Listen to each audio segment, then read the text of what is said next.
श्री क्षेत्र इंजेगाव या गावातील एक अतिशय प्रतिभासंपन्न एक माऊली आदर्श माता कैलासवासी सुमनबाई रामभाऊ कराड यांच्या गोड जेवणाच्या कार्यक्रमानिमित्ताने आजचा हा कीर्तन सेवेचा योग या ठिकाणी प्राप्त आहे।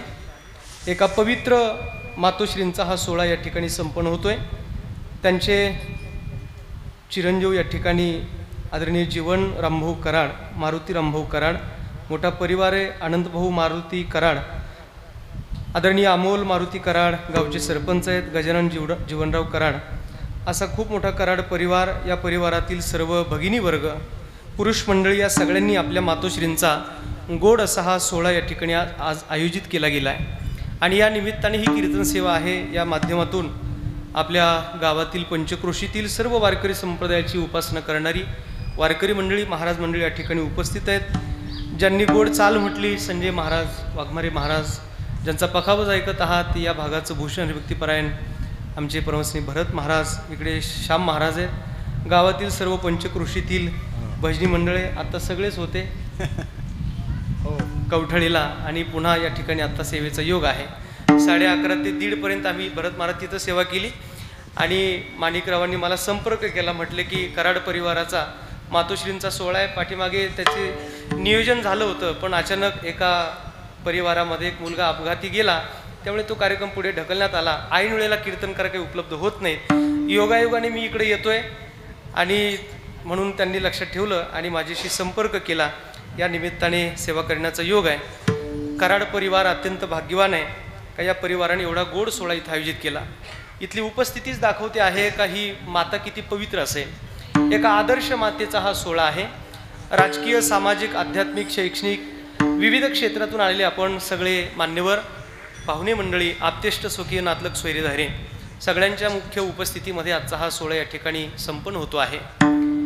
खरं तर इहलोकाची यात्रा संपवल्यानंतर जीवासाठी आपल्या धर्मशास्त्राने सांगितलं 10 दिवसांनी येतो तो 10वा करा, दशक्रिया करा, नंतर 13वा करा, गंगा पूजन करा, महिना करा, 11.5 12 महिन्यांनी येतं ते श्राद्ध करा, गोड जेवण वगैरे हे सगळेच्या सगळे जे काही उपक्रम आपल्या धर्मशास्त्राने आपल्याला सांगितले ते करा असं धर्मशास्त्राचं मत आहे। सरळ प्रश्न असा पडतो, महाराज नाही केलं तर काय होईल, नाही केलं तर काय होईल आणि केलं तर काय होईल, असं एक आपल्याला सगळ्यांना ढोबळ प्रश्न पडतो। किंबहुना आपण हा विधी करायचा तर तो नेमका का करायचा। रामचंद्र प्रभू वनवासात असताना राजा दशरथ महाराज दिवंगत झाल्याची बातमी रामचंद्र प्रभूंना कळाली। रामचंद्र प्रभू वनवासात आहेत आणि वनवासात रामप्रभूंना कळालं की माझे पिताश्री दशरथ महाराज माझ्या वियोगात तडफडत मरण पावले। हे कळाल्याबरोबर रामचंद्र प्रभूंनी आपल्या बापाचा सगळा पिंडदान विधी हा वनवासात पूर्ण केला आहे। ऐका, चांगला ऐका, कोण आहेत आपण, ज्या रामचंद्र प्रभूंचे आपण अनुयायी आहोत, ज्या रामचंद्र प्रभूंचे आपण उपासक आहोत, ते रामप्रभू कोण आहेत नीट ऐका। एक पाऊल ज्या रामचंद्र प्रभूंचा सिंहासनावर पडायचा होता त्याच क्षणी दुसरा पाऊल रामचंद्र प्रभूंचा वनवासात पडला। त्यक्त्वा सुदुस्तेजसुरेप्सितराज लक्ष्मीं धर्मिष्ठ आर्यवचसा यदगादरण्यं मायामृगं दैतैप्सित मन्वधावतये वंदे महापुरुषते चरणारविंदम। त्यामुळे रामचंद्र प्रभू कोण आहेत हे माऊलींना, तुकोबांना विचारा, संतांना विचारा, ते महारावांना विचारू नका। विठाल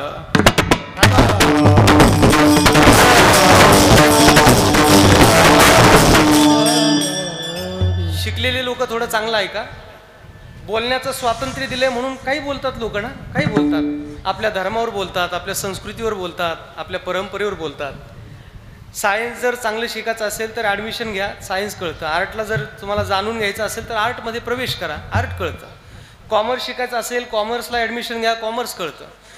अध्यात्मात तुम्ही आलाच नाहीत आणि अध्यात्मावर टीका करता, हे कसं काय। गळ्यात तुळशीची माळ नाही, कधी रामकृष्ण हरीचा जप नाही, कधी माऊली तुकोबऱ्या पाहिलेच नाहीत, कधी आळंदी पंढरीची वारी केलीच नाही, देव नाही, वारकरी नाही, परमार्थ नाही, संत नाही, भक्ती नाही, सगळा वेड्याचा बाजार आहे, सगळे अंधश्रद्धा आहे असं म्हणून आज बरीच लोक बोलतायत। त्या बोलणाऱ्यांना हे आमचं आव्हान आहे की बाबा तुम्ही कधी अध्यात्मात आला नाही, त्यामुळे अध्यात्मावर विनाकारण टीका टिप्पणी करत जाऊ नका। मी कोणाच्या संबंधात बोलतोय शिकलेल्या लोकांच्या लक्षात येईल। आणि म्हणून रामचंद्र प्रभू त्यांना म्हटले, महाराज ज्यांचा एक पाऊल सिंहासनावर जायचा होता, दुसरा पाऊल रामचंद्र प्रभूंचा वनवासात पडला, काय स्थिती असेल। आणि रामप्रभूंनी आपल्या वडिलांचा सगळा सोहळा यथोचित पद्धतीने संपन्न केला। देवाने हा विधी केला म्हणून आपण तो करा, एक। धर्मशास्त्राने सांगितलं हा विधी आपल्याला केला पाहिजे, करावा लागेल, म्हणून तो करा. 2, जगात गीतेसारखं शास्त्र नाही. एकम शास्त्र देवकी पुत्र गीतम, एको देवो देवकी पुत्र एव, एकम मंत्रस्तस्य नामानी आणि कर्माप्यकम तस्य देवस्य सेवा. जगात गीतेसारखं शास्त्र नाही. आणि गीताशास्त्राचं मत असं आहे, इहलोकाची यात्रा संपल्यानंतर आपल्या घरातून जे पितर जातात त्यांच्यासाठी त्यांचा सगळा पिंडदान कर्म, गोड जेवण वगैरे सगळे जे काही कर्म आहेत हे आपण यथासांग करा. ते करा, ती तुमची जबाबदारी आहे. आणि जर ते तुम्ही नाही केलं, संकरो नरका येव कुलघ्नानाम कुलस्य च पतंती पित्रो हेशाम लुप्त पिंडोदक क्रियाः आहा कटा त्याचे करीती पितर वंशी दुराचारी पुत्र झाला. जर आपल्या पिढीत कुणी जर असं दुराचार करत असेल तर मग मात्र पितर छाती बडून घेतात. आहा कटा त्याचे करीती पितर. आणि म्हणून गेलेल्या लोकांचा विधिमार्ग आपण यथासांग करणं ही त्या परिवाराची जबाबदारी आहे. म्हणून धर्मशास्त्राने सांगितले म्हणून करा, देवानेच केलाय म्हणून करा, आणि संतांनी सांगितलं म्हणून आपण हा विधी करा. नाथ महाराजांच्या घरचा पितराचा प्रसंग तुम्हाला आठवत असेल. मग संतांनी सुद्धा हा विधी मान्य केलाय म्हणून आपल्याला सुद्धा तो करावा लागेल. देव, शास्त्र आणि संत आम्हाला हा विधी करायला सांगतात म्हणून आपण तो करा. बरं, आज कराड परिवार आपल्या माऊलींचा एवढा गोड सोहळा या ठिकाणी थाटापाटात करतोय, आनंद आहे. खरं म्हणजे आज ही पवित्र माता या परिवाराला आशीर्वाद देत असेल का आपण एवढा गोड सोहळा या ठिकाणी करत आहात. इथं चाललेला विधी हा त्यांच्यापर्यंत पोहोचतो का असाही प्रश्न आपल्याला पडेल. महाराज, आज एवढी वारकरी लोक बोलवलीत, पाहुणे लोक बोलवलीत, एवढा अन्नदान आहे, एवढा सगळा गोड उत्सव इथं आयोजित केला, पण ज्या माऊलींसाठी हा सोहळा चाललाय, ज्यांच्यासाठी हा सगळा विधी चाललाय, तो त्यांच्यापर्यंत जात असेल का? तर तो कसा जातो हे सांगतो मी आपल्याला. विठाल,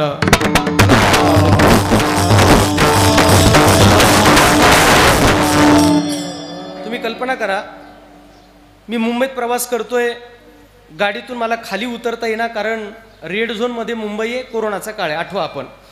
आणि रेड झोनमध्ये मुंबई खाली मला उतरता येणार. आणि काय करावं, माझ्या मोबाईलचा बॅलन्स संपला, मला किसन महाराजांना फोन करायचा पण बॅलन्स माझा संपला. आणि मग बॅलन्स संपल्यावर काय करावं, मी आमच्या सुमित भाऊंना मेसेज केला, म्हटलं कुठे आहेत ते, म्हटले परळीला आहे. म्हटलं काही करा पण आता मला 1000 रुपयाचा बॅलन्स टाका. टाकू नका, मी उदाहरण सांगतोय. त्यांनी मला परळीतून 1000 रुपयाचा बॅलन्स टाकला. मला सांगा इंजेगावकर, परळीतून 1000 रुपयाचा बॅलन्स टाकला, मुंबईत बॅलन्स पोचायला किती वेळ लागेल? 1 सेकंद, 2 सेकंद. निवास भाऊ बसलेत आमचे. 2 सेकंदात इकडचा बॅलन्स तिकडे पोहोचू शकतो. ही झाली विज्ञानाची प्रगती. विज्ञान इतकं प्रगतशील आहे का इकडचा बॅलन्स तिकडे पोचायला 2 सेकंद लागतात. मला विचारायचं आहे तुम्हाला, जर इकडचा बॅलन्स तिकडे पोचायला 2 सेकंद लागतात, ज्या पवित्र माऊलींसाठी आम्ही आज गोड जेवण ठेवलं ते त्यांच्यापर्यंत पोचत नसेल का? नाही म्हणले, कसं काय पोचणार? मग बॅलन्स कसा पोचतो तुमचा? म्हणले विज्ञान आहे. मग हे पण अध्यात्म आहे. विठाल,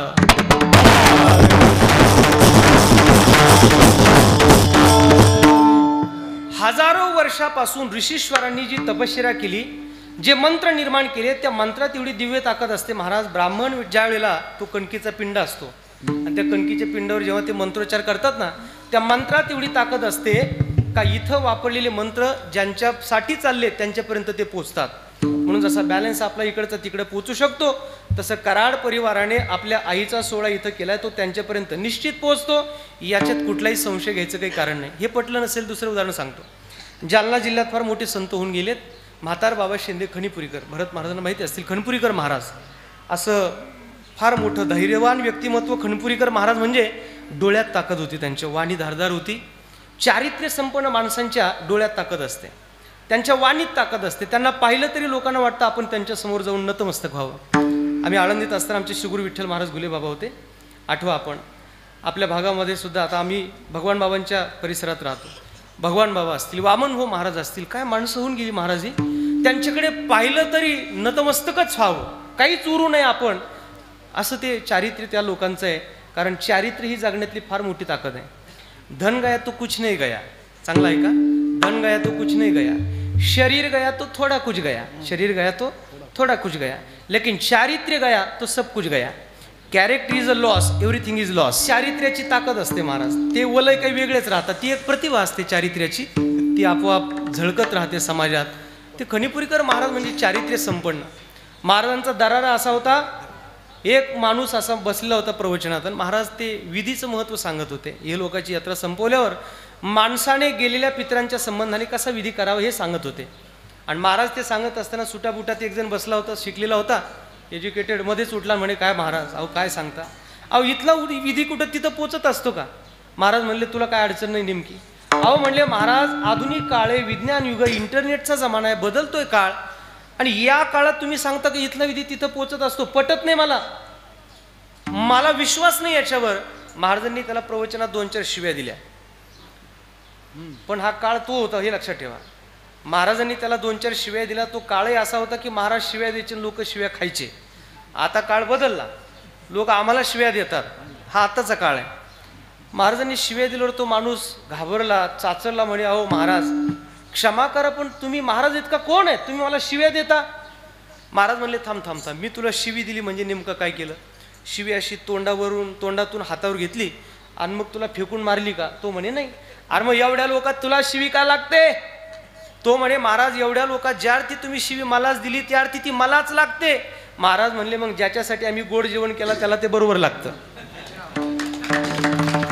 अरे शिवी जर मला सांगा, शिवी लागायचं काय कारण आहे? आपल्याला काय कारण आहे शिवी लागायचं?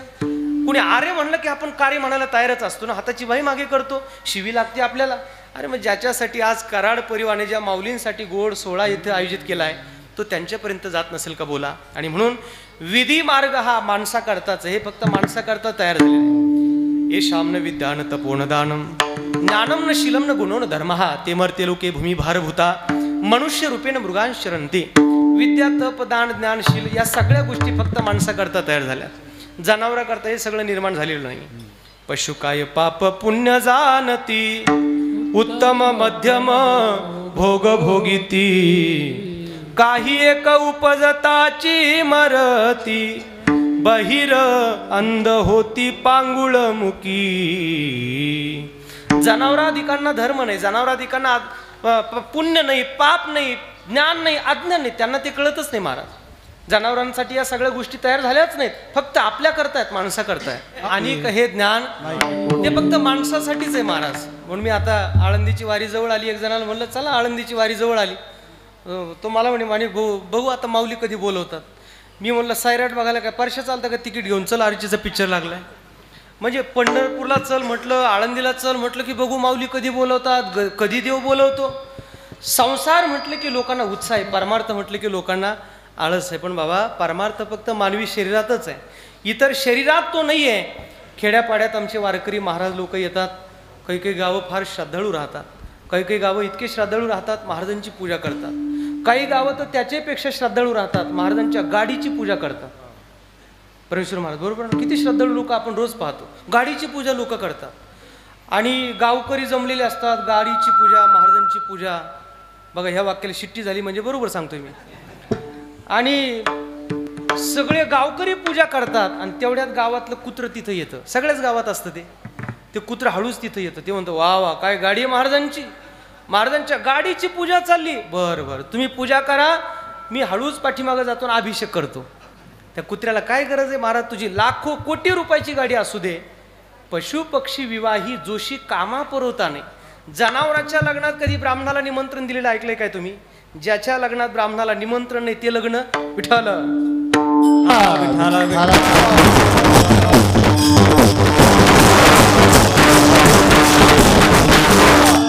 म्हणून विद्या, तप, दान, ज्ञान, पाप, पुण्य फक्त माणसा करताय, हे जनावरा करता निर्माण झालंच नाही.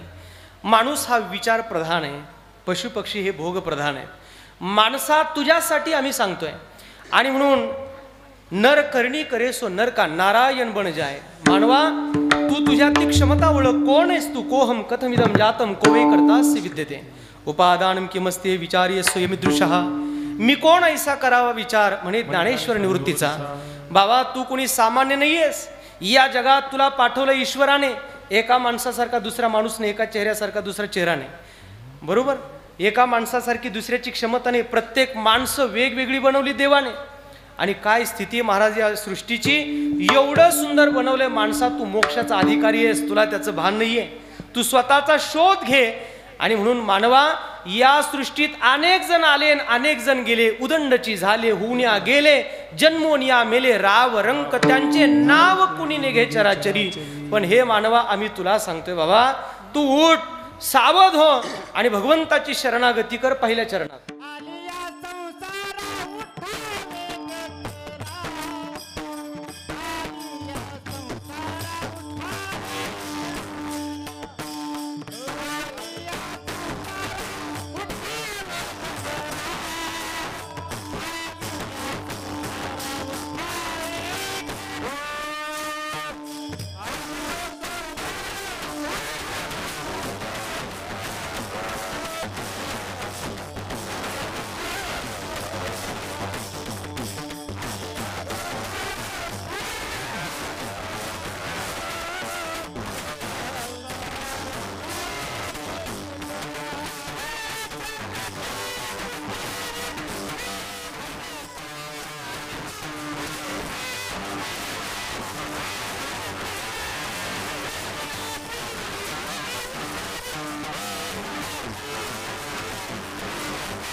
पहिल्या चरणात तुकोबारे आपल्याला आव्हान करतात, आले या संसारा उठा वेग करा, शरण जा उदारा पांडुरंगा.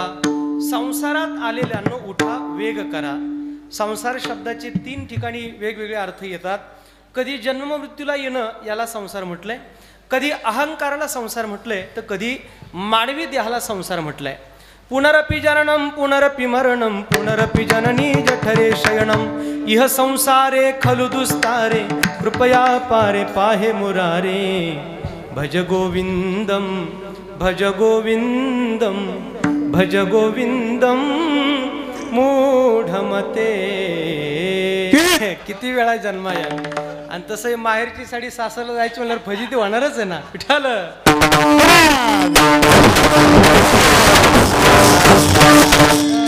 जन्माला येणं पुन्हा मरणं याला संसार म्हटलं एक.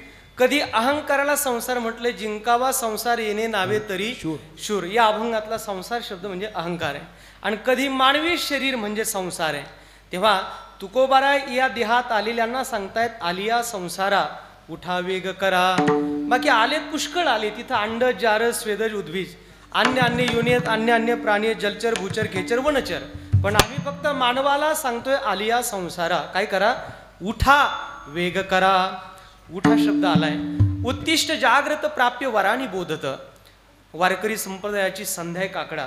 उठा उठा प्रभात झाली, चिंता श्री विठ्ठल माऊली, दिनजनाची साऊली येई धावुनी स्मरताची. पंढरपुरी जे भीमा तटे. उठा जागे भारे आता, स्मरण करा पंढरी नाथा, भावे चरणी ठेवा माता, चुकवी व्यथा जन्माच्या.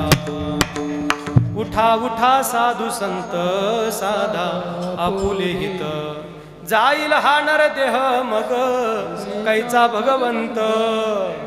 उठा पांडुरंगाता दर्शन द्या सकळा, झाला अरुणोदय सरली निद्रेची वेळा.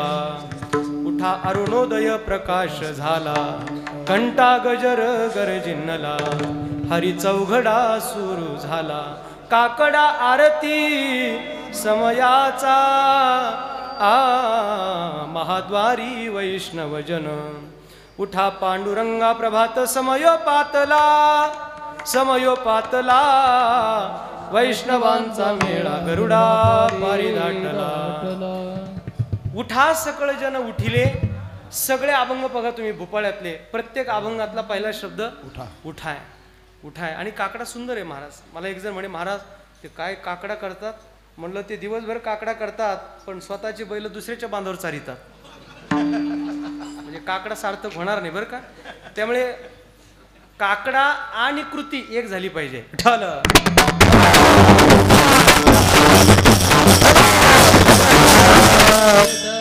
भजन शब्दाची व्याख्या नामदेव महाराजांनी तीर्थावळीत केली आहे. सर्वाभूती दया सर्व भावे करुणा जेथ मितुपणा मावळला भजन तया नाव वाटे मज गोड एर ते काबाड वायावी. भजन कशाला म्हटलंय. आपण जर भजन करत असू तर त्याचे परिणाम दिसले पाहिजेत. काय परिणाम आहेत. इतरांविषयी आपल्या अंतःकरणात प्रेम निर्माण व्हायला पाहिजे. आपल्यातला द्वेष गेला पाहिजे. प्रेम निर्माण व्हायला पाहिजे. करुणा उत्पन्न व्हायला पाहिजे. आणि हे जर होत नसेल तर एरते दांभिक जाणावे जीवीची विश्वास मी जीवी न धरी त्याचा परमार्थ माझ्यापर्यंत येत नाही असं देवाचं मत आहे. उठाला.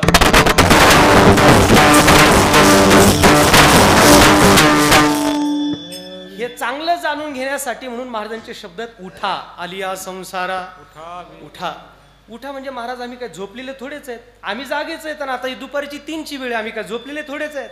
पण तरी सुद्धा महाराजांचे अभंग मात्र असेच आहेत. जगजोगी जगजोगी जागे जागे बोलती जागता जगदेव राखा काही भाव अवघा क्षेत्रपाळ बुजावा सकळ बहुता दिवसा फेरा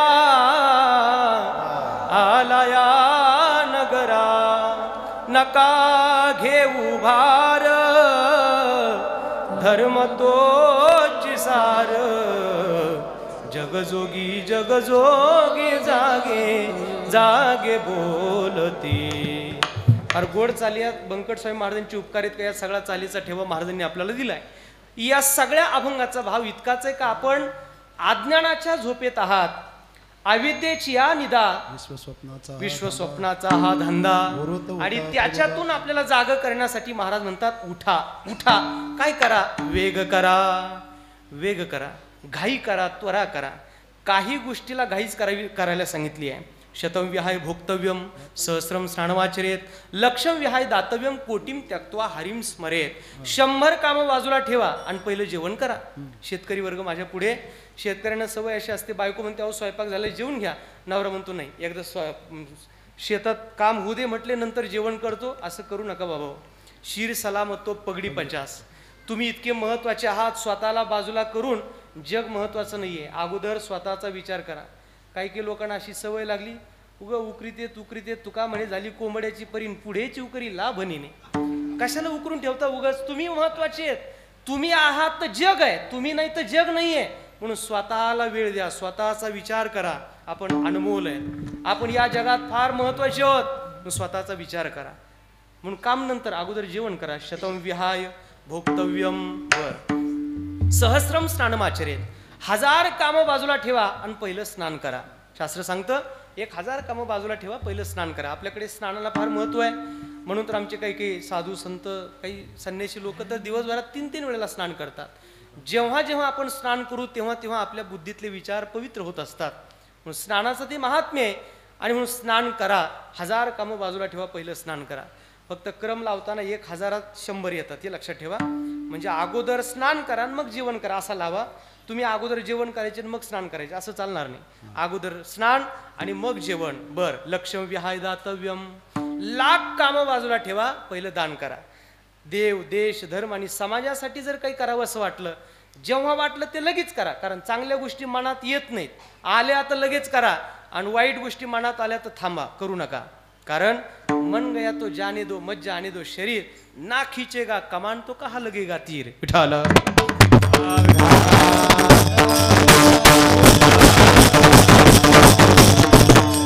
वाईट मनात आलं थांबा करू नका. पण चांगलं मनात आलं का मग मात्र वेळ घालू नका. कारण चांगल्या गोष्टी लगेच करा. अच्छी आदत है जानबूझकर अपने अंदर डालो. अच्छी आदतें जानबूझकर अपने अंदर डालो वरना बुरी आदतें अपने आप लग जाती है. चांगल्या सवयी बळजबरीने लावा. वाईट सवयी लावून घ्याव्या लागत नाही. ते आपोआप लागतात. ज्ञानेश्वरी गाथा वाचणं चांगली सवय लागते का लवकर. लागते लवकर. रोज सकाळी उठल्या उठल्या गाथा वाचावी, चांगली सवय, पण नाही वाचत लोक. मला एक जण म्हणे, महाराज आमच्या घरात गाथा आहे पण नाही वाचत म्हणे. मी नाही वाचत. म्हणलं बरोबर आहे, आता तू पण नाही वाचत. गाथा ठेवून करतो काय घरात, वाचत नाही म्हणजे मग तू पण वाचत नाही. माझा एक इंग्लिशचा मित्र होता, मी म्हटलं अरे ज्ञानेश्वरी वाचली पाहिजे. म्हणे एवढं काय अवघड आहे महाराज, त्याच्यात वाचतो. बरं का वकील साहेब? म्हणे वाचतो. म्हणलं वाचत जा, रोज कमीत कमी 5 पानं तरी वाचत जा. वाचतो म्हणे.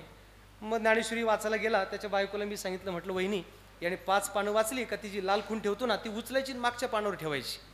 हा रोज उठायचा, 5 पानं वाचायचा, लाल खून ठेवायचा, त्याची बायको यायची पाठीमागं ठेवायची. 1 महिना झाला. मी त्याला म्हटलं वाचतो का ज्ञानेश्वरी? म्हणलं वाचतो. म्हणलं कसं काय वाटली? तो म्हणला हो very nice but there is a slight repetition. म्हणजे चांगली लिहिली म्हणला पण पुन्हा पुन्हा लिहिली. म्हणलं बावळाटा, पुन्हा पुन्हा नाही लिहिली, तू 5च पानं महिना झाले तेवढेच वाचतो. तुझ्या वाचण्यात प्रॉब्लेम आहे. ऐका, मी याच्यासाठी सांगतो आपल्याला की ज्ञानेश्वरी गाथा हे जीवनाचं फार महान वाङ्मय महाराज. एक गाथा वाचून जीवनात काही माणसं किती महान झाली. SP कॉलेजला पुण्यामध्ये भोर तालुक्यातला एक मुलगा होता, आत्महत्या करण्याकरता गेला. चांगला प्रसंग आहे, चांगला आहे का? आत्महत्या करण्याकरता 3ऱ्या मजल्यावर गेला. स्वर्गीय मामासाहेब दांडेकर होते आमचे, त्या काळात तत्वज्ञान शिकवायचे.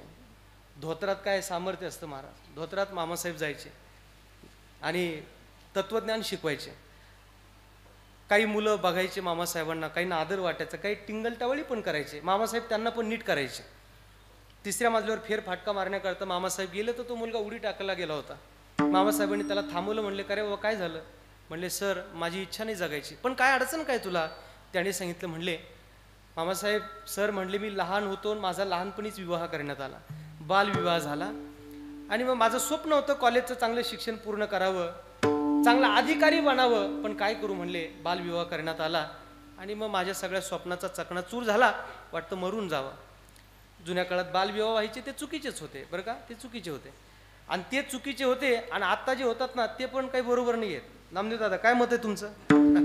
आत्ता पण जे होतात ते पण काही बरोबर नाही आहेत महाराज, कारण त्या काळात बालविवाह व्हायचे आणि आता नवरदेवाच्या डोक्याला एकही बाल शिल्लक राहत नाही, तेव्हा विवाह होतात. माझ्या एका मित्राने मला फोन केला, म्हणे महाराज लग्नाला या. म्हणलं येतो.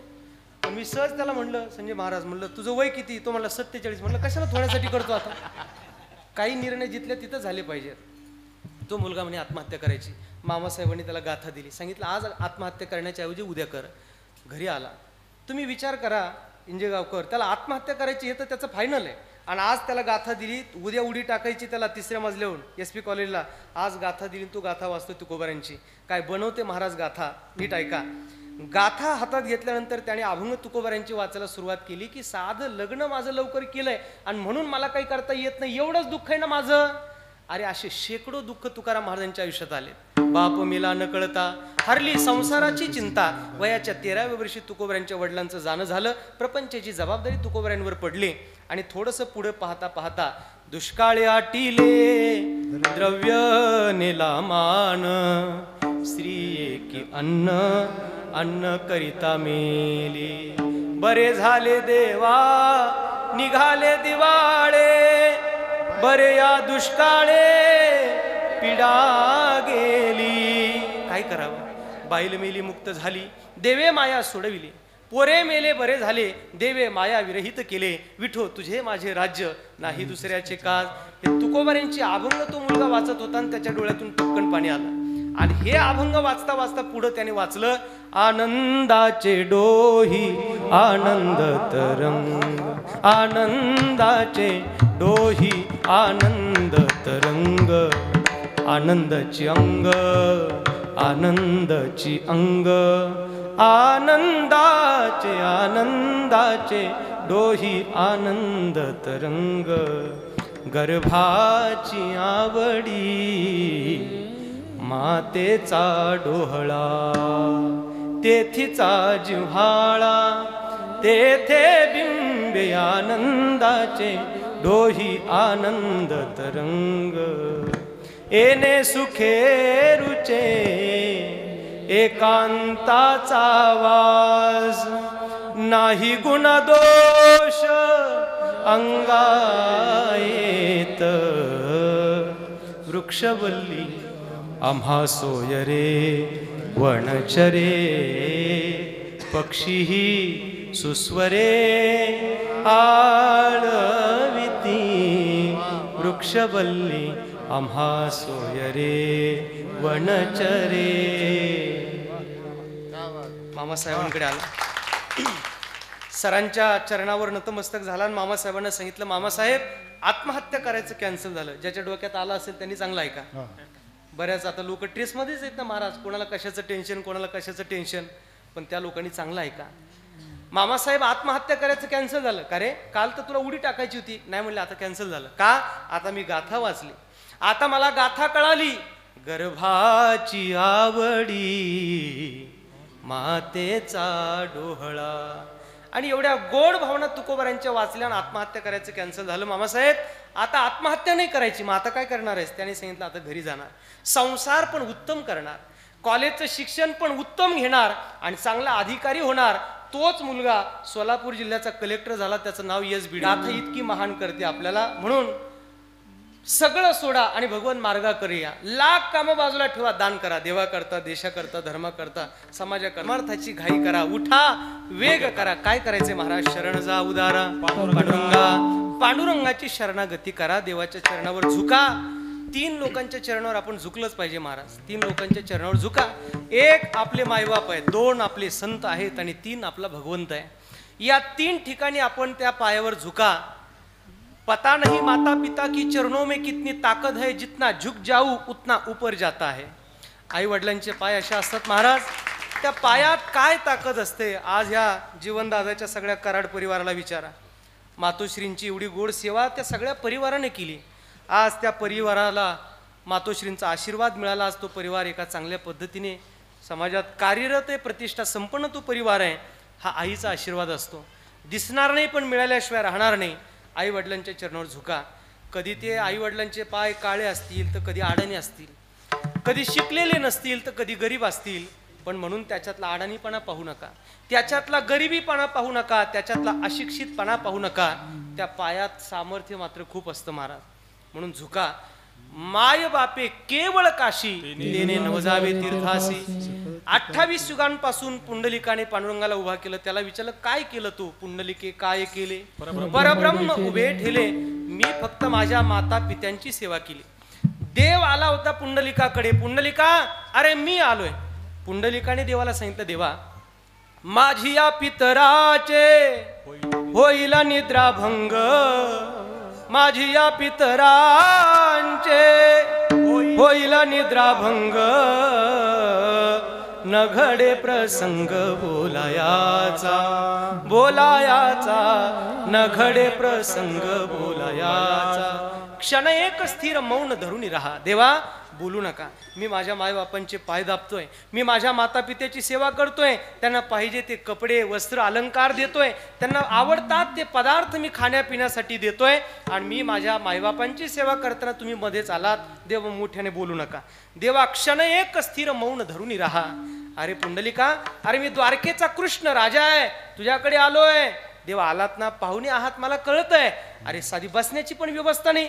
ठीक आहे म्हणले, याच्यावर उभा. चांगली पिकली तुम्ही, मागे भिरकाविली वीट. महाराज म्हणाले काय? पुंडलिक राया सांगता देवा याच्यावर उभा राहा. आणि तो वज्रधर नावाचा इंद्र होता ज्याच्यावर देव उभा राहिला, ती वीट आहे. परमात्म्याने कटेवर हात ठेवले. आता ते हात कटेवरच का आहे, ती विटेवरच उभा काय, ते मग मी विठ्ठल कथे सांगत असतो. आता ते काय आपला आजचा मुद्दा नाही. मला इतकं सांगायचं आपल्याला, 28 युगांपासून पुंडलिकाने पांडुरंगाला उभा केलं. त्याचं सामर्थ्य जर विचारलं तर माय बापे केवळ काशी. आज गणपती बाप्पांचा सोहळा करतोय ना आपण, 10 दिवस गणपती आपल्या घरात राहतो. काय गणरायाचं सामर्थ्य आपल्याला कल्पना असेल महाराज. कार्तिक स्वामीची आणि गणपती बाप्पांची दोघांची पैज लागली. पैज अशी होती, पृथ्वीला महाराज गणपती बाप्पा एक तर प्रेमाची आणि बुद्धीची देवता. गणराया जातो आणि किती सुंदर असतो ना गणराया. म्हणून जेव्हा त्याचं विसर्जन आहे तेव्हा तो दुःखी असतो, त्यालाही वेदना होतात. आणि थोडासा आपल्याकडचा प्रघात नेमका असा थोडा चुकीचाच वाटतो मला असा, की त्याच्यासमोर लोक डीजे बीजे मस्त नाचून त्याला पाण्यात बुडायला जातात. एकदा गणपतीने सगळे बुडवले आणि गणपतीच नाचत होता. ते गणपतीला विचारलं एकाने, म्हणले अरे तू का नाचतो? ते म्हणले दरवर्षी मलाच बुडवतात आणि सगळे नाचतात, यावर्षी तुमचा नंबर आहे. आणि असा नंबर आपला येऊ नये असं वाटत असेल तर मग चांगले सॉन्ग वाजवा. विठ्ठल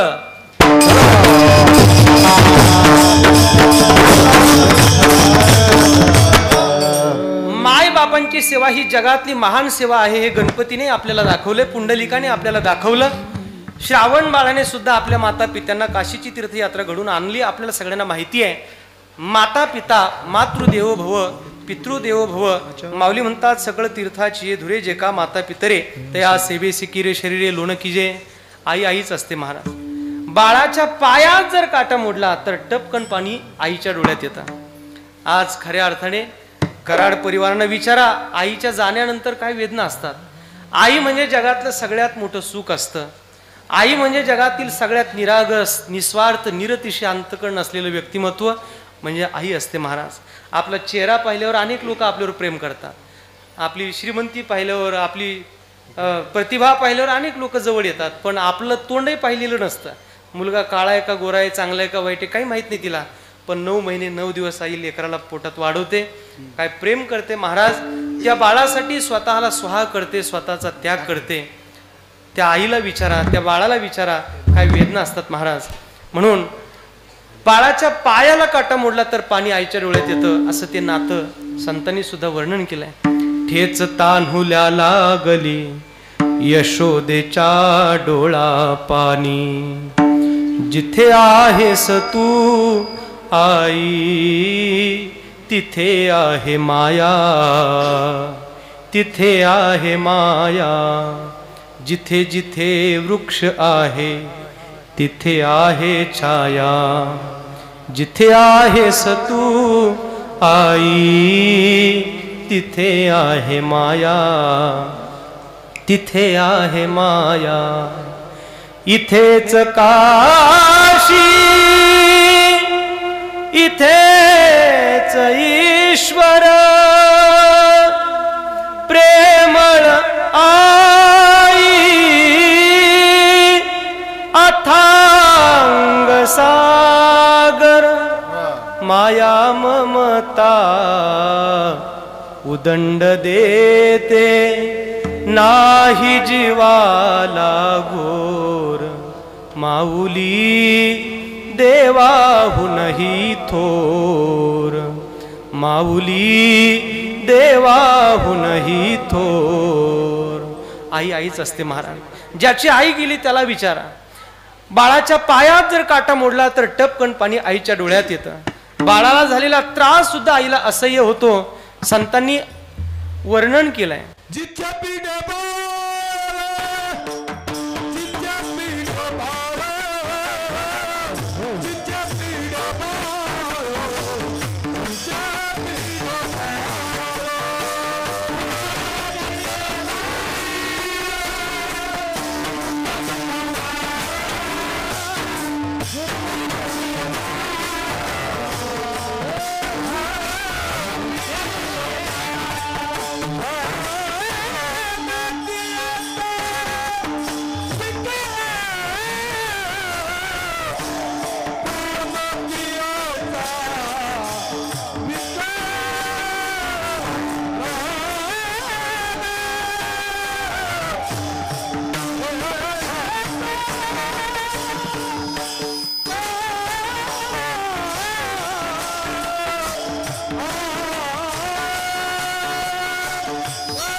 फक्त तीर्थक्षेत्र माया असते. ज्याची आई आहे त्यांनी काळजी घ्या. माय आणि बाप ही जगातील महान अशी संपत्ती आहे. जोपर्यंत आहे तोपर्यंत लक्षात येणार नाही, गेल्यावर कळतं त्यांचं मोल काय होतं. अमेरिकेहून एक ग्रस्त घरी आला. 2 महिने झाले होते, आईचा फोन येत नाही.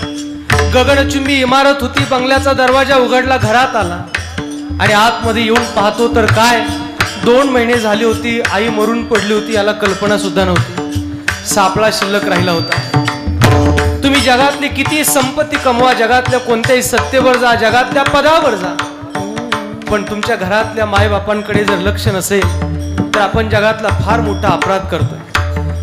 तुका म्हणे मायबापे अवघी देवाचीच रूप.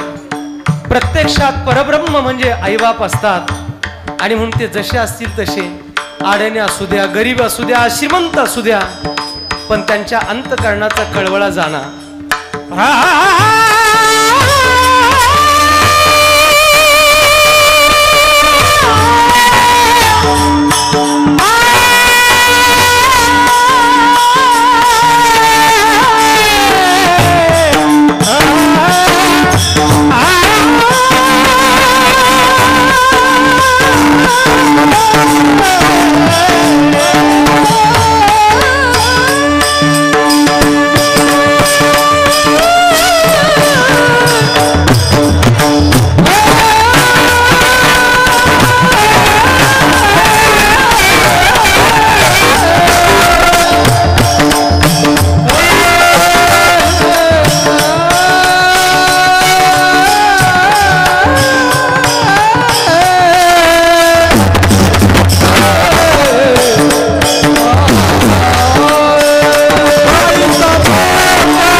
जिचे पिणे बाळ.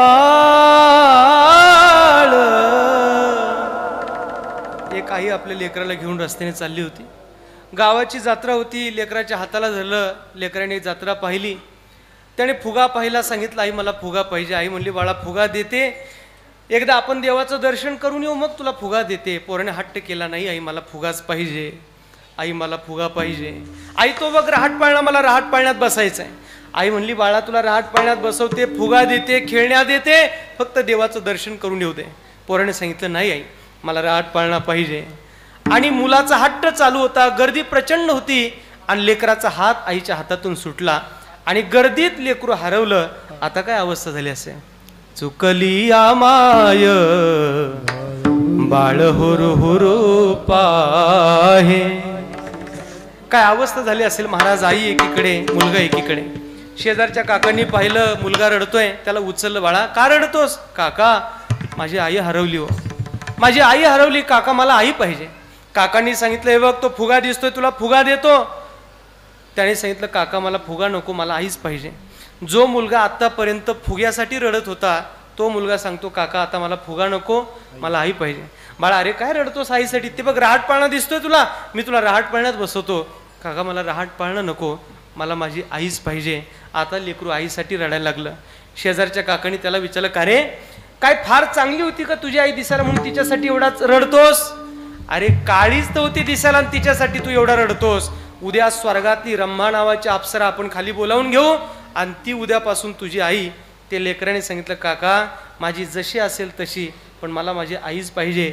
एरतिया पराविया रम्मेउनी बरविया परितिया काय कराविया बाळकाते. अरे काय करायचे त्याला स्वर्गातली रंभा किंवा उर्वशी, त्याला त्याची जशी असेल तशी आईच पाहिजे. आई फार प्रेम करते महाराज. आईचा त्याग या जगातला अनमोल आहे आणि म्हणून त्या माता पित्यांच्या चरणावर झुका. पहिले आपण मायबापांच्या चरणावर झुका, दुसरे आहेत संत, त्या संतांच्या चरणावर झुका. ही माणसं अशी आहेत महाराज. आमचे श्रीगुरु विठ्ठल महाराज गुले बाबा असं म्हणायचे. बाबा म्हणायचे पाय असे पाहिजेत का त्या पायाला झुकल्यानंतर, त्या पायाच्या पडल्यानंतर, पाया पडल्यानंतर त्या पायाची घाण आपल्या कपाळाला नाही लागली पाहिजे, अशी ती पाय आहेत. आणि असे पाय फक्त संतांचे, मायबापाचे आणि देवाचेच आहेत, तिघाचेच आहेत. लोक उठसूट कोणाचे पाया पडतात, उगं पाया पडतात, काही त्याच्यात मिळणार नाही महाराज आपल्याला. विनाकारण ती गुलामगिरी होऊन जाईल आपली. पण जिथं मायबाप आहेत, जिथं संत आहेत आणि जिथं देव आहे तिथं मात्र आपण झुकल्याशिवाय राहू नका. आजही महाराज माझी गाडी रात्री 3-4 वाजता घरी जाते, पण कितीही रात्री घरी गेलो आणि गाडीचा नुसता हॉर्न जरी वाजला तरी गेट उघडण्यासाठी आईच येते, बापच येतो. हे लक्षात ठेवा तुम्ही. घरात पत्नी आहे, घरात भाऊ आहे, घरात अनेक परिवार आहे मोठा, पण दरवाजा उघडण्याकरता आईच येते, लक्षात ठेवा. हे मी माझ्या पदरचं अनुभवाचं सांगतोय तुम्हाला की म्हणून ही माणसं अशी आहेत महाराज, जे आहेत तोपर्यंत आपण फार लक्ष दिलं पाहिजे. काळ बदलतोय आणि लोकांना त्यांचं मूल्य कळत नाहीये. बाकी दुसरे संत तिथं झुका. आणि तिसरं आहे एक या ब्रह्मांडाचा मालक शरण जा उदारा पांडुरंगा, त्याची शरणागती करा. ज्यांनी ज्यांनी त्याचा आधार ठेवला ना महाराज, त्या लोकांना माझ्या विठोबाने सांभाळलेलंच आहे. म्हणून जेव्हा तुम्हाला असं वाटेल का माझं आता काही राहिलं नाही, माझा आधार संपला, माझा पैसा संपला, माझी सत्ता संपली, माझं पद संपलं, मी अगदी कोसळलो, आता शेवटी शरणागत आपण पांडुरंगाकडे व्हा. आपला आधार जगात कोणी आपलं राहिलं नाही. जवळचे लोक धोका देतात, जवळ असणारी लोक नीट आपल्याकडे पाहत नाहीत, नीट बोलत नाहीत. स्वार्थ परवश असलेली लोक हळूहळू आपल्यापासून दूर जातात. आणि मग काय आता कोण शिल्लक आहे? पैसा नाही, आधार नाही, पद नाही, सत्ता नाही. जासी नाही पंख पाय तेने करावे ते काय, शुद्ध भाव धरोनिया पंढरपुरासी जाय. इच्छिले ते फळ देतो यासी नवलाव काय. पांडुरंगाची शरणागती करा, शरण जा उदारा पांडुरंगा. मग महाराज एवढं सगळं लोकांना तुम्ही सांगता, गाथा सांगतोय, ज्ञानेश्वरी सांगते, भागवत सांगते, तरी लोक प्रामाणिकपणाने भगवत शरणागती का करत नाहीत? याचं कारण आहे माणसाकडे 2 प्रतिबंध आहेत. एक शरीराचा अहंकार आणि पैशाची मस्ती दुसऱ्या चरणात. देह हे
चाल गोड गायली. देह हे काळाचे धन कुबेराचे रसिक मी, तेथे मनुष्याचे काय आहे.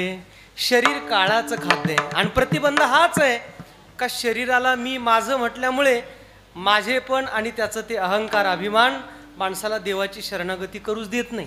म्हणून माणसं देवाकडे जायला तयार नाहीत. जरी देवाकडे जाताना दिसली तरी ती देवाची नसतात. विठ्ठल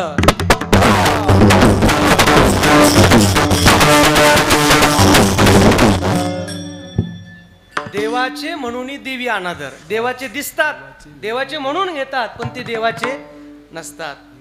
आणि म्हणून देवाची शरणागती हा भाग वेगळा आणि देवाचं बाहेरून दिसणं हे मात्र वेगळेपण आहे. भगवत शरणागती लोक करत नाहीत, शरीराचा अहमपणा आहे. पण शरीर हे असे महाराज ते कोणाचे असू द्या. जातसे ही ध्रुव मृत्यू ध्रुवम जन्ममृतस्य च तस्मात् परि हरिअर्थे नत्वम शोची तुमर हसी उपजेते नाशे नाशे ते पुनरपि दिसे. हे घटिका यंत्र जैसे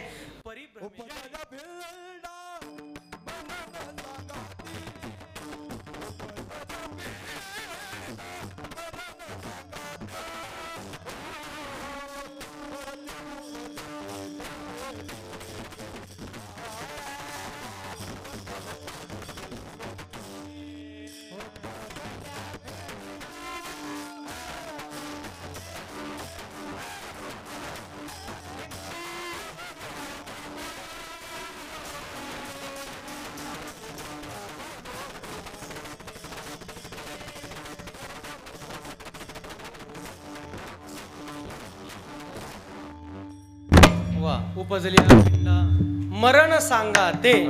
जो जो जन्माला आला त्याला त्याला मारायचे. विनोबा भावे सुद्धा म्हणतात जन्मता मृत्यूनिश्चये मरता जन्म निश्चये म्हणून न टळे त्याचा शोक करू नको. बाबा हे शरीर आले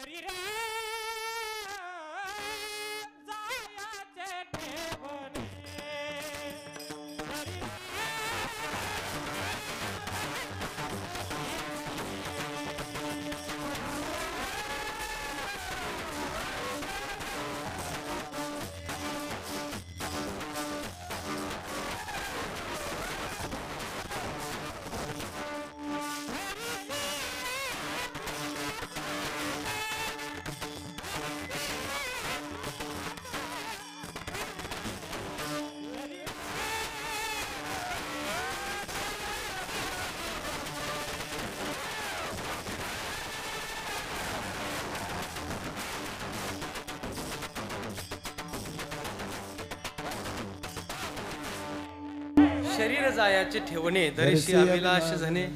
बरं का खरं म्हणजे मला दुपारी कीर्तनाची अजिबात सवय नाही. आमच्याकडे पश्चिम महाराष्ट्रात तर इतके दुपारी दिवसभर कीर्तन होतच नाहीत. आमच्याकडे काला म्हणजे 10 ते 12 असतो आणि जनरली आमचे रोजचे कीर्तन 7 ते 9 असतात सायंकाळचे. भरत महाराजांना माहिती आहे दुपारची माझी तशी विश्रांतीची वेळ असते दुपारची. पण हे दुपारच्या सत्रात सुद्धा इतकं चांगलं कीर्तन होऊ शकतं हे इंजेगावने आम्हाला दाखवलंय. एवढं हे सगळं वकील साहेब काय जादू बिदू का काय तुमच्या इंजेगावला.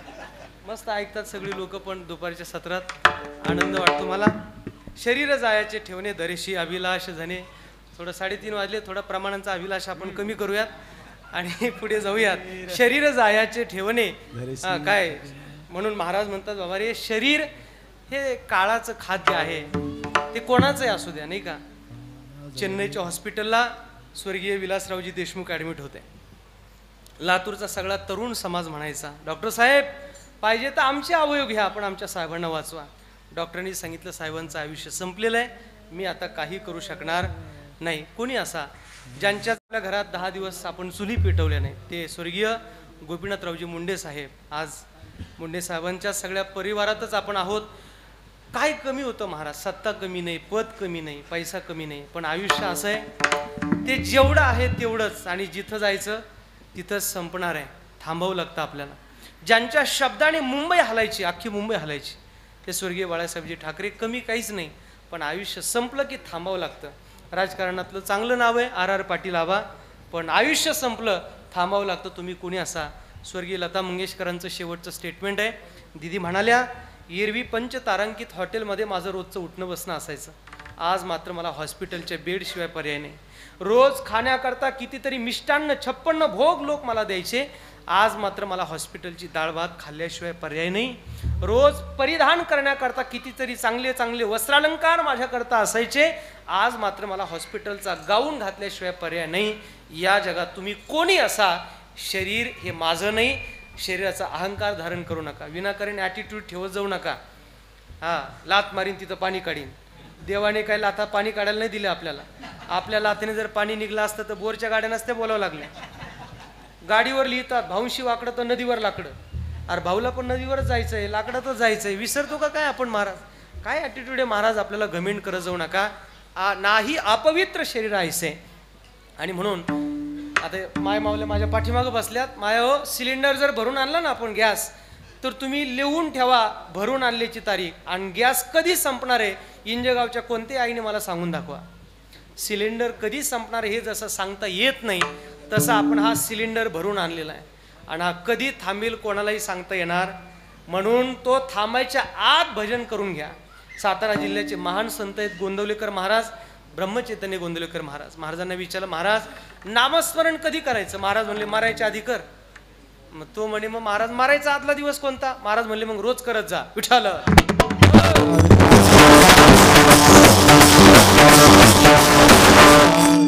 कानी घालून या बोट नाद जे पहावे न दिसता जाणावे 9 दिवस. कानात जर अशी बोट घातली आपण बारीक आवाज येतो. नाही आला 9 दिवस शिल्लक आहे. डोळा घालून या बोट चक्र जे पहावे न दिसता जाणावे 7 दिवस. असं डोळ्यासमोर जर बोट घातलं तर चक्र येतं. इथं नका बघू, घरी गेलो ट्राय करा. काही काही इथं सुरू झाले. आणि ते जर चक्र नाही आलं डोळ्यासमोर तर 7 दिवस. भोवया पाहता न दिसे नयनी आयुष्याची गणना 5 दिवस. आपल्या डोळ्याने आपल्या भोवया दिसतात आणि जर नाही दिसल्या तर 5 days. तिथून पुढे 5 दिवस शिल्लक आहे. आता लोक किसन महाराजांना म्हणतील उगच आणलं या महाराजाला, काय डोक्याला ताप झाला बा. हे जीवनदादांनी त्यांनी उगच डोक्याला ताप दिला. कारण सगळं आवडतं लोकांना, फक्त मरण शब्द आवडत. अरे पण जे अंतिम सत्य त्याला काय भ्यायचं महाराज? वारकऱ्याच्या भाषेत सांगू का? वळकटी बांधून तयार राहायचं. कधी येईन कधी घेऊन जा. नासागरीचे आग्र नदीसे नयनी तरी त्याची दिनी म्हणा राम कृष्ण. आपल्या डोळ्याने आपल्या नाकाचा शेंडा दिसतो आणि जर नाही दिसला राम नाम सत्य. लोक काय गमतीदार आहेत महाराज. जे राम नाम सत्य ते लोकांनी बरोबर शेवटीच ठेवलंय. म्हणजे सत्य शेवटी आणि जीवनभर असत्य आपण वर्तन करत राहतो. असं कसं काय चालणार आहे? ज्ञानदेव म्हणे साधूचे लक्षण अंतकाळ आपण पहावे गे. मृत्यू असा आहे महाराज. म्हणून शरीराचा अहंकार धारण करू नका. शरीर हे काळाचं खाद्य आहे. दुसरी गोष्ट पैसा पैसा पैसा पैसा. तेरो तीनो नाम परशा परशु परशुराम.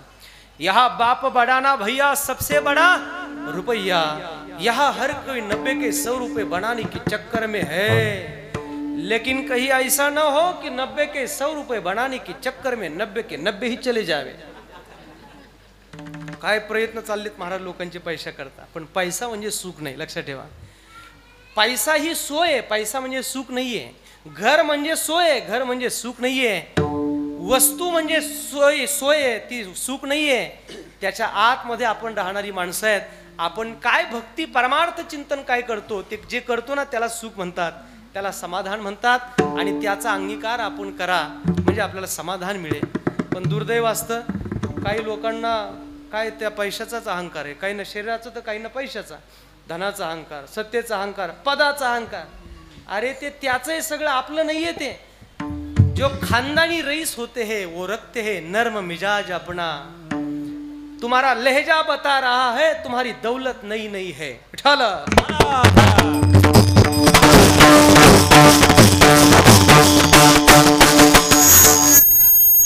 अनंत अंबानीचं लग्न झालं ना आता. शंकराचार्य आले, पंतप्रधान आले, संत ऋषी मुनी आले, देश विदेशातून पाहुणे आले. काय परिवार आहे महाराज. तुम्ही कल्पना करा. जेत संपत्ती आणि दया. काय भारतातला 1 नंबरचा श्रीमंत परिवार आहे. आणि सगळ्या आलेल्या लोकांच्या हातात आरतीचं ताट दिलं. भारतातला 1 नंबरचा श्रीमंत आहे आणि त्याने आलेल्या विदेशातल्या पाहुण्यांच्या हातात सुद्धा आरतीचं ताट दिलं. आणि आरतीचं ताट देऊन सांगितलं ओम जय जगदीश हरे, स्वामी जय जगदीश हरे. भक्तजनों के संकट क्षण में दूर करे, ओम जय जगदीश हरे. जो एवढा श्रीमंत ना महाराज, त्याच्या अख्ख्या परिवाराच्या चेहऱ्यावर तुम्हाला अहंकाराची एक छटा सापडणार नाही. विठाला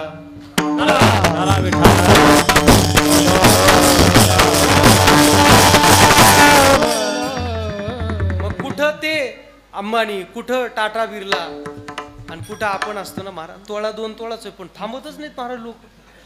काय इम्प्रेशन, काय ॲटिट्यूड लोकांचा बघायलाच नको महाराज. अरे काय आपलं नाहीये ते महाराज.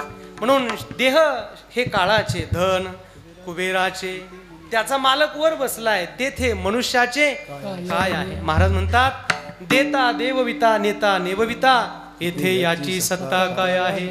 देणारा देव आहे, नेणारा देव आहे. आपल्या वाट्याला जे आलंय ते देवाने दिलंय, आणि जे गेलंय ते देव घेऊन गेलाय. या सकारात्मक भूमिकेवर या, आणि म्हणून खऱ्या अर्थाने आपण या सृष्टीत आलोय. निमित्त मात्र आहोत. धनी केला से प्राणी, तुका म्हणे म्हणून व्यर्थ गेला. अभंगाचे पाठभेद आहेत. परंपरेने हा अभंग 4च चरणाचा घेतला जातो, हे लक्षात ठेवा. निमित्ताचा धनी तू केला असे प्राणी, तुका म्हणे म्हणून व्यर्थ गेला. भैरवी सगळ्यांनी छान म्हटली, कारण भैरवी तसा रागत सदा सुहागण म्हणलंय पंडित भीमसेनजींनी. भैरवी सदा सुहागण आहे, सतत ऐकायला तो चांगला वाटतो. त्यात किसन बाबांची ती पद्धती मला चांगली आवडली, खाली या वर जा. कारण संगीत क्षेत्रात सगळं तसंच राहतं ना. म्हणजे ते सगळे अनेक व्हायोलिन, अनेक तबले, अनेक सगळं एकत्र असतं, आणि मग ते कसं वाजवलं गेलं पाहिजे ते त्यांच्यासाठी ते मास्टर ठेवले जातात. तसं आमच्या किसन बाबांनी ते छान पद्धतीने मेंटेन केलंय. आपण तरीसुद्धा आपण निमित्त मात्र आहोत, हे मात्र विसरता कामा नये. शेवटी आपल्याला परमात्माच चालवतोय. आपल्यामध्ये जे काही आहे ते सगळं आपल्या भगवंताने आपल्याला दिलंय. आणि म्हणून देह हे काळाचे, धन कुबेराचे, येथे मनुष्याचे काय आहे. या इंजेगावमध्ये खऱ्या अर्थाने आज एक अत्यंत गोड सोहळा या ठिकाणी संपन्न झाला आहे. कैलासवासी मातोश्री सुमनबाई रामभाऊ कराड यांना जाऊन आज खऱ्या अर्थाने किती दिवस झाले, 1 मास पूर्ण होतो आहे. 23 तारखेला मातोश्रींचं देवाज्ञा झाली, आणि त्यांच्या या गोड जेवणाच्या निमित्ताने आजचा हा सोहळा या ठिकाणी त्यांच्या परिवाराने आयोजित केला. जीवनदादा रामभाऊ कराड, मारुतीदादा रामभाऊ कराड, त्यांचा सगळा परिवार, अनंत भाऊ मारुती कराड, अमोल मारुती कराड जे गावचे सरपंच आहेत, आणि गजानन जीवनराव कराड. या निमित्ताने अनेक मंडळी चांगली आपल्या भागातील प्रतिष्ठा संपन्न सगळीच राजकारणातील असतील, समाजकारणातील असतील, सगळेजण या कराड परिवारावर प्रेम करणारे आप्तेष्ट स्वकीय नातलग सोयरीधारे सर्वजण या ठिकाणी आपण उपस्थित राहिलात. या परिवाराच्या सुखदुःखात नेहमी असेच सहभागी व्हा, अशी मी आज सगळ्यांना आपल्याला विनंती करतो. या निमित्ताने आजचा हा सेवेचा योग सर्व वारकरी संप्रदायाची आमची महाराज मंडळी सगळ्यांच्या चरणावर नतमस्तक होतो. शेवटी जाता जाता एकच सांगतो, आपण सगळी माऊलींची लेकरं आहोत, एका पांडुरंगाची लेकरं आहोत. कोणाचा द्वेष करू नका, कोणाचे हेवेदावे करू नका, कुणाचा मत्सर करू नका, कुणाचा तिरस्कार करू नका. जीवन फार अल्प आहे महाराज, आणि या अल्प जीवनात इतकं सुंदर जगता येतं. स्वतःला नीती धर्माचं, आचाराचं कंपाऊंड बांधा. निसर्ग सुंदर आहे, जीवन सुंदर आहे, गाथा आहे, ज्ञानेश्वरी आहे, इतकं सुंदर आहे. त्याच्यात आपल्या जगण्याचा आनंद घ्या. संतांनी आणि शास्त्राने आपल्याला जे निषिद्ध सांगितलंय ते निषिद्धच ठेवा, त्याचा त्याग करा, आणि जे स्वीकारायचं सांगितलंय त्याचा स्वीकार करा. बघा जगण्याला किती आनंद येतो. आणि म्हणून अतिशय कमी वेळ आपल्या हातात आहे. मला सुरेश वाडकरांनी गायलेल्या 2 ओळी आठवतात, फार गोड आहेत. त्यांचं असं मत आहे की पहा ना आपल्याकडे किती क्षण शिल्लक आहेत. आता जगायाचे असे माझे किती क्षण राहिले, माझ्या धुळीचे शेवटी येथे किती कण राहिले. हृदयात विझला चंद्रमा, नयनी न उरल्या तारका, नाही म्हणाया ला असे ते आपुले पण राहिले. आपल्याकडे अतिशय कमी वेळ आहे. जगण्याचा मन मुराद आनंद घ्या आणि भगवंताचं चिंतन करा. आणि चिंतन करता करता हे शरीर सोडा आणि मग बघा काय आनंद असतो. तो जगण्यातला पुरुषार्थ असेल त्यालाच मोक्ष म्हणतात. आणि म्हणून खऱ्या अर्थाने आज कराड परिवाराच्या या वतीने आजचा हा सेवेचा योग सगळ्यांच्या चरणावर नतमस्तक होतो. हे कीर्तन पुन्हा ऐकायची इच्छा झाली तर यूट्यूब आपल्याकडे आहे. जय भगवान बाबा यूट्यूब चॅनल, त्यांच्याकडे रेकॉर्डिंग आहे. ज्यांच्याकडे ते चॅनल सबस्क्राईबर नसेल त्यांनी सबस्क्राईब करा आणि त्या कीर्तनाचा आनंद घ्या ही सगळ्यांना विनंती करतो. सगळ्यांनी वर हात करा एकदा जरा. सावळ्या एरे बावन माळी